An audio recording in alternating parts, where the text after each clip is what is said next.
Hey there, before I get into my discussion on back pain, I want to take a minute to apologize for missing my live stream on Friday. The fact of the matter is, life got in the way, and I worked late in the evening at my regular real job, and the live stream just didn't happen, and I'm really sorry that didn't come out. I do plan on being live next Friday for Friday FAQs, and I'll give you an update on my Wednesday weekly update about those details when it comes around. So back to the back issues. So can weight loss surgery cause back pain? Well, I think it's possible. And of course it's going to vary from person to person, and maybe even the causes or the correlation between the stomach surgery and the back surgery could potentially be different from person to person. But I'm just going to relay what my experience has been and how I've gotten around that. And I guess if you want to get to the end, you can just jump there if you're one of those people. But don't you really want to hear the backstory? Get it? Right? The backstory? You got it, right? The backstory. Backstory. It's the backstory of the backstory. Anyway. So keep watching. If you watched my previous videos, you know that I talked a little bit about having back pain issues and these tense areas on my back. And so you'll see in the image that I have up here of the back, kind of pointing out the areas that I had this pain between spine and my shoulder blades and kind of lower in that area. Now I've had lots of back pain going on in my lower back. I had some degenerative discs in there from an earlier weightlifting incident when I was younger that kind of screwed things up there. But, and I was really hoping that would improve with the weight loss. And so this other back pain that I've been having was kind of a surprise. But first, overall, the surgery and the weight loss did seem to help the lower back pain. It's made that much easier to manage as time has gone on. Now that I'm closed in on 100 pounds lost, it's made a world of difference with the lower back pain. But I'm still experiencing this mid-back pain that was just really, really intense and sometimes very painful and practically debilitating as far as wanting to do anything about it, do things, be active, that kind of thing. Just so intense and painful, just crazy. And sometimes some little tingling, numbness feelings, that kind of thing. So what I ended up doing, well, what I should have been doing from the beginning, I didn't, but I took some steps before we got to that final resolution. So first of all, I didn't start taking any NSAIDs. I was trying to stay away from pain relievers, but it got so bad. Eventually I had to take some pain relievers and muscle relaxers just to get through. You can take NSAIDs after you had a vertical sleeve gastrectomy, after your stomach is healed and you've got the clearance from your doctor and that kind of thing. But generally I was taking some muscle relaxers to try to relax that tension and hopefully deal with some of the pain caused by that tension. And it really didn't work out that great. It wasn't great. My bariatric physical therapist thought that potentially there was some posture issues at play, and thinking that the weight loss and the gut getting slimmer and the posture kind of sinking forward because my stomach and fatty liver wasn't holding everything up, and those kind of things were potentially influencing the back pain. Didn't quite fly for me because it started just a couple of weeks after surgery, and I certainly hadn't lost a ton of weight at that point to influence that. I could see maybe posture. I've been working at home for a long time. I needed a better office setup, so I did that. A little more ergonomic, got some back support, lumbar back support pillow thing. But that wasn't helping it either. It just wasn't working.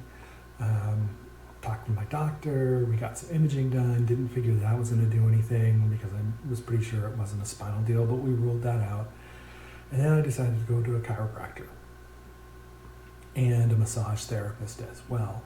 And I've done some work with a chiropractor before, adjustments and that kind of thing, and actually was pretty good for my low back and neck and some things like that. But this time around, not so much. Just wasn't dealing with that area of the back there. And the massage therapy, I was hopeful about. The massage therapist got in there and said that my muscles in that area were like marbles. They were just tight, knotted, strained, and so I was really hopeful that some sessions on that. I did like 10 visits, 10 sessions of massage therapy. No, didn't work. Just same thing. It just tensed back up over and over again. So I'm like, what am I going to do? What's the solution here? Well, I decided to go to an acupuncturist. And here's the really, really stupid part. I've had acupuncture before. Successful acupuncture for back pain, for stress, for other issues that I'm experienced. And I've got a great acupuncturist. His name's Zach, and he's absolutely awesome. So I have got no idea why I didn't go there first. Really, I mean, it blows my mind. And to make it more ridiculous, my wife is a veterinarian who is certified in veterinary acupuncture. We know exactly how effective acupuncture is, so why in the hell wouldn't I immediately turn to acupuncture to try to find this out? And I seriously can't explain it. I mean, maybe there's still a little part of me that feels like there's this kind of hocus pocus element to acupuncture, but I know better. So I went and got acupuncture, and lo and behold, things started getting better. Like immediately things started getting better. And what was really interesting, and was pointed out to me by my acupuncturist, is those areas on my back have points that directly correlate to the stomach and the diaphragm. And so not only did I have vertical sleeve gastrectomy surgery, but also had a hiatal hernia where your stomach goes up into your chest cavity through the diaphragm. They had to fix that. So I had two places where I've had scarring and surgery, and those correlating spots on my back tense and tight, and it just kind of seemed to fit together a little bit. And so we started treating those areas, both treating the stomach and diaphragm area through those points in the back, and then also treating those points in the back through other points in the leg, which sort of have mirror points to the back, neck, and that area. So started treating those, and I mean, immediately I could start telling a difference. And every treatment subsequently, things continued to get better. It is just crazy. Now, I know some people out there think, well, maybe there's placebo effect, right? You have it in your mind that the acupuncture is going to work, so you get some relief from it. Your brain kind of tricks you into thinking. But here's my argument for that. So I mentioned earlier that my wife is a veterinarian, does traditional veterinary medicine, but she's also a certified veterinary acupuncturist. And she uses acupuncture all the time in dogs and cats with pain and pain issues and a host of other chronic issues. And it works. And dogs and cats do not experience a placebo effect like humans. They don't know that a point here is supposed to make them feel better over there. But it does. It has immense positive effects on their mobility, on their pain, on a whole host of other issues. So I pretty much see that as a proof of concept that acupuncture is certainly the real deal. Besides all of the evidence that there is out there that it is a real deal. But if you're out there and you do think that acupuncture is sort of hocus pocus, I'm just telling you that it works. And is everyone going to have the exact same experience? Probably not. That's like, and people don't react the same way to pills. They don't react to other therapy methods the same way. It's going to vary here and there. I mean, it just is. But is there a good chance that it's going to have some effect on you? Probably. And my sessions are definitely helping. There's no doubt about it. So at the moment, I'm visiting twice a week on Tuesdays and Thursdays, and generally between Thursday and the next following Tuesday, there can be a little bit of tensing up of that area, but it's so much better. So I'm going to continue going probably twice a week through January, and then into February, most likely down to 1 day a week, and we'll just manage that for a while and see what's going on, whether or not I need to go back to 2 days a week, see how long. Eventually maybe it'll resolve completely after a certain point. So we're really focusing on dealing with the scarring, the internal scarring, hitting those trigger points for the stomach and diaphragm, hitting those trigger points for back, relaxation, stress relief, that kind of thing. And like I said, so far, it's made a world of difference. So, can surgery cause back pain?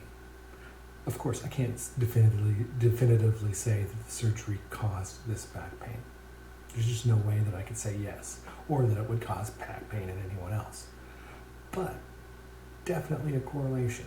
Definitely a correlation. Yes, correlation does not equal causation, but on the flip side, I've experienced firsthand that the acupuncture has definitely helped. It has definitely made a difference.